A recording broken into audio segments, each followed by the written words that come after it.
मैं सिर्फ बात करूंगा विज्ञान की और मैं सिर्फ बात करूंगा गौतम बुद्ध की। और इस वीडियो के एंड में मैं आपको एक चैलेंज भी देने वाला हूं। नमो बुद्धाय। ये वीडियो मैं सिर्फ उनके लिए बना रहा हूं जो अपने आप को बुद्धिस्ट कहते हैं, जो अपने आप को बौद्ध उपासक उपासिकाएं कहते हैं, जो बौद्ध धर्म का पालन करते हैं। मेरे रिश्तेदार, मेरे परिवारजन, मेरे जानने पहचानने वाले और समाज के लोग, ऐसे सारे लोग जो पिछले 2 महीने से मुझे देख रहे हैं, कहना चाहते हैं कि सचिन आपने अपने व्यवहार में इतना बदलाव क्यों कर लिया, क्यों आप अपने आप को सत्य बुद्ध कह रहे हो, क्यों आप अपने आप को सत्य बुद्ध कह रहे हो। वो जानना चाहते हैं ऐसा क्यों।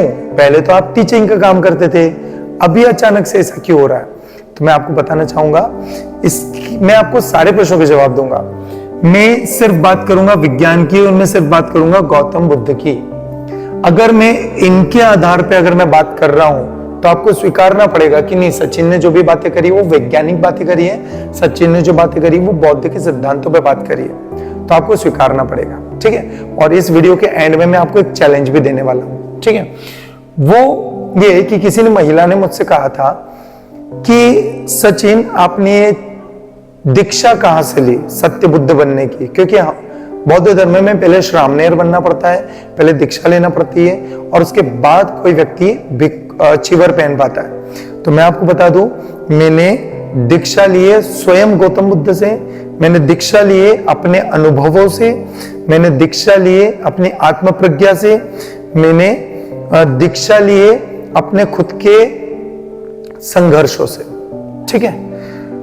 और मैंने सब कुछ वहीं से सीखा है। दूसरी चीज कि उन महिला ने यह भी कहा था ये बौद्ध धर्म का अपमान है, क्योंकि उनका मानना यह है कि चिवर पहनने से पहले दीक्षा लेना बहुत जरूरी है। तो मैं आपको एक बात बता दूं, वैज्ञानिक बात यह है।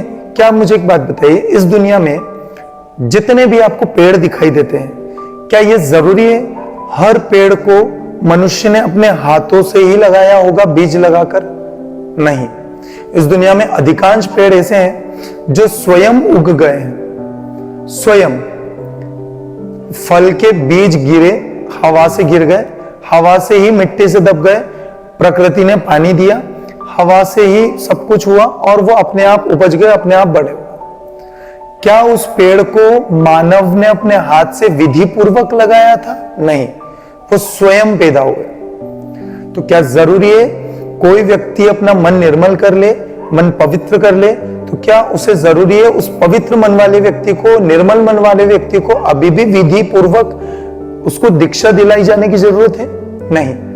अगर कोई भी व्यक्ति अपना मन पवित्र कर लेता है, निर्मल कर लेता है, करुणा भर लेता है अपने मन में, और अगर वो बौद्ध के मार्गों पर निष्ठापूर्वक चलता है, तो मुझे ऐसा लगता है अब उसे किसी भी प्रकार की दीक्षा लेने की जरूरत खुद से ही नहीं है, क्योंकि वो स्वयं बन चुका है। ठीक है। एक प्रश्न का जवाब और दूंगा।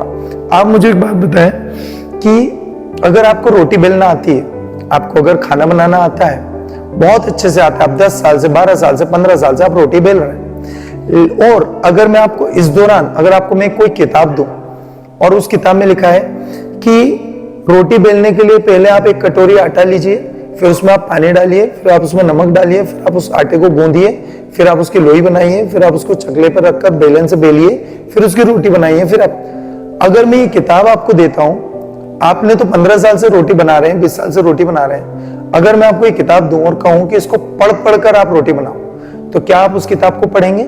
नहीं, बिल्कुल नहीं पढ़ेंगे। आप क्या कहेंगे कि जो काम मुझे बहुत अच्छे से आता है, मैं उस चीज को क्यों पढ़ूं? पढ़ूंगा भी तो उसमें वही लिखा है जो मुझे करना है। ठीक उसी प्रकार से बहुत सारे लोग मुझे कहते हैं, परसों मेरी दादी का ही फोन आया, सचिन बेटा तू बुद्ध की किताब पढ़, बेटा तू ये कर, बेटा तू वो कर। मुझे पढ़ने की जरूरत नहीं है। मैंने मन इतना निर्मल कर लिया है, इतना करुणाएं भर लिए लोगों के प्रति, इतना मन निर्मल कर लिया, इतना पवित्र कर लिया है, इतना ज्यादा कि शायद आप पहचान भी नहीं पाओगे। मुझे किसी भी प्रकार की पुस्तक पढ़ने की जरूरत नहीं है। और मैं आपको बताऊंगा, चूंकि जो मैं लास्ट में आपको चैलेंज करूंगा ना, उसमें विस्तार पूर्वक बातें करेंगे। अभी फिलहाल ये इंट्रोडक्शन के लिए।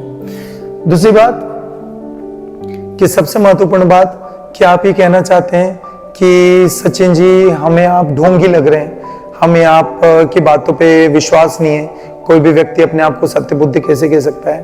चलिए मैं आप लोगों का डाउट क्लियर करता हूं।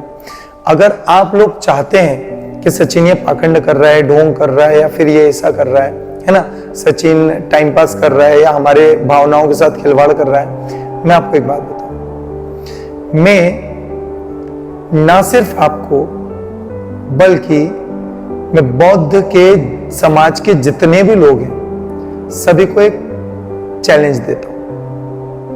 सिर्फ इसलिए दे रहा हूं ताकि आपके प्रश्नों के जवाब मिल सके आपको, और इस चैलेंज को दे करके मैं भी अपने आप की एक परीक्षा ले पाऊंगा, क्योंकि मुझे भी एक परीक्षा लेने की बहुत जरूरत है। मुझे भी पता करना है कि सच में मेरे अंदर मैं अपने आप को सत्यबुद्ध कह पा रहा हूं तो किस आधार पे कह पा रहा हूं, क्योंकि मुझे तो पता है मैं सत्यबुद्ध हूं, मुझे पता है मुझे कैसे आत्म प्रज्ञा मिली।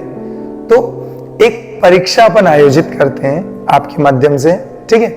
इस परीक्षा में दूध का दूध और पानी का पानी हो जाएगा, है ना। इस परीक्षा के रिजल्ट से मुझे भी पता चल पाएगा कि मैं वाकई में सत्यबुद्ध हूं या नहीं, और इस रिजल्ट के माध्यम से आपको भी पता चल जाएगा कि यह व्यक्ति पाखंडी या ढोंगी है या नहीं, ठीक है। चलिए परीक्षा ये आयोजित करते हैं कि मैं आपको एक चैलेंज करता हूं, आप हिंदुस्तान में जितने भी बौद्ध धर्म के बड़े से बड़े भिक्षु भी होंगे ना, या बड़े से बड़े जितने भी बौद्ध धर्म को नजदीक से जानने वाले कट्टर लोग हैं, ऐसे लोगों से आप संपर्क करें। पहले तो आप सब संगठन बनाएं और मुझे एक टीम में अकेला खड़ा कर दें, और दूसरी टीम में आप पूरा भारत देश खड़े हो जाए, ठीक है।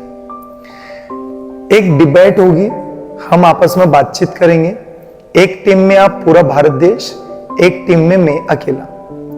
पूरा भारत देश मुझसे प्रश्न पूछे, मैं हर प्रश्नों के जवाब दूंगा। अगर मैं आपके एक भी प्रश्नों से विचलित हो गया और मेरा मुंह बंद हो गया, तो मैं सहज ही सभी देश के सामने ये स्वीकार लूंगा कि मैं पाखंडी हूं, मैं ढोंगी हूं, और मैं लोगों की भावनाओं के साथ खेल रहा था, ठीक है, मैं स्वीकार लूंगा। लेकिन अगर एक टीम में मैं अकेला खड़ा हूं और दूसरी टीम में आप पूरे भारत देश के लोग खड़े हैं, अगर आपके हर प्रश्नों के जवाब में दे पाया, हर प्रश्नों के, तो आपको ये एक्सेप्ट करना पड़ेगा कि सच में आप सत्यबुद्ध हैं, ठीक है। डिटेल ज्यादा मैं आपको तभी दे पाऊंगा, उससे पहले नहीं, ठीक है। आप प्लीज इसका कुछ बुरा मत मानना कि सचिन हमको चैलेंज दे रहा है। ये चैलेंज नहीं, ये सिर्फ एक परीक्षा है। इस परीक्षा के माध्यम से आपको भी अपने कई सारे प्रश्नों के जवाब मिलेंगे। इस परीक्षा के माध्यम से मैं भी अपने आप की पहचान कर पाऊंगा कि कितना सही है और कितना गलत है, ठीक है। तो आप बेफिक्र रहिए, आप अपना एक संगठन बनाइए, बहुत सारे लोगों को जोड़ लीजिए, क्योंकि मैं इतना, देखिए, मुझे अपने आप पर और बुद्ध के सिद्धांतों पे बहुत विश्वास है। इसीलिए मैंने सहज ही YouTube पे, Instagram पे, सोशल मीडिया पर मैंने सहज ही रूप से लोगों के सामने कह दिया है, हजारों लाखों लोगों के सामने, कि एक टीम में मैं अकेला रहूंगा, दूसरी टीम में पूरा भारत देश खड़ा हो जाए। मुझे चैलेंज कर दीजिए, मुझसे पूछिए क्या पूछते हैं, ठीक है। लेकिन उसकी एक लिमिटेशन होगी। अगर आपने मेरी बोलती बंद करा दी तो मैं पूरे देश के सामने स्वीकार लूंगा कि मैं पाखंडी हूं। लेकिन अगर मैंने आप सभी के प्रश्नों के सम्मानजनक, संतुष्टि पूर्वक अगर मैंने अकेले ने जवाब दे दिए और आप निशब्द अगर हो गए, तो आपको स्वीकारना पड़ेगा कि आप ही सत्य बुद्ध हैं, ठीक है। चलिए, तो पहले आप एक संगठन बना लीजिए, है ना, और आपको मैं डिस्क्रिप्शन में मेरा एक कांटेक्ट डिटेल दे दूंगा, आप मुझसे संपर्क कर लीजिएगा कि इतने तारीख को आपका कार्यक्रम है, ठीक है। और मुझे बुलाइएगा, मैं बिल्कुल आपके साथ वार्तालाप करने के लिए बिल्कुल तैयार हूं, ठीक है। लेकिन एक ही बात, एक ही शर्त पे, ये मीटिंग, ये जो वार्तालाप होगी आपके और मेरे बीच में, वो सिर्फ एक बार होगी, सिर्फ एक बार, है ना। क्योंकि मैं अपने आप का परिचय बार बार नहीं देना चाहता। मैं चाहता हूं आप एक ही बार मेरी परीक्षा लें, लेकिन अच्छे से लें। आप पहले बहुत बढ़िया तरीके से तैयारी कर लीजिए, क्या क्या प्रश्न आपको पूछना है मुझसे, वो सारी तैयारियां एक बार, क्योंकि आपके पास सिर्फ मौका एक ही रहेगा, ठीक है। उसके बाद में मैं दोबारा कभी अपने आप की पहचान नहीं बताऊंगा कि मैं कौन हूं, मैं क्यों आया हूं, मैं किस लिए आया हूं, वो सारी बातें वहीं होगी, ठीक है। चलिए, आपको अगर बुरा लगा हो किसी भी बात का तो मैं माफी चाहूंगा। ये वीडियो सिर्फ इसलिए बना रहा था ताकि हम सभी को अपने अपने प्रश्नों के जवाब मिल सके। आप भी मेरे बारे में परेशान ना हो, मैं भी अपने आप को कंफर्म कर सकूं कि हाँ, मैं सत्यबुद्ध हूं, क्योंकि मेरी जो यात्रा है वो बड़ी ही ऐसी रही है कि जिसे मैं शब्दों में बयान नहीं कर सकता, ठीक है। तो चलिए मिलते हैं, आप मुझे संपर्क कीजिएगा। नमो बुद्धाय।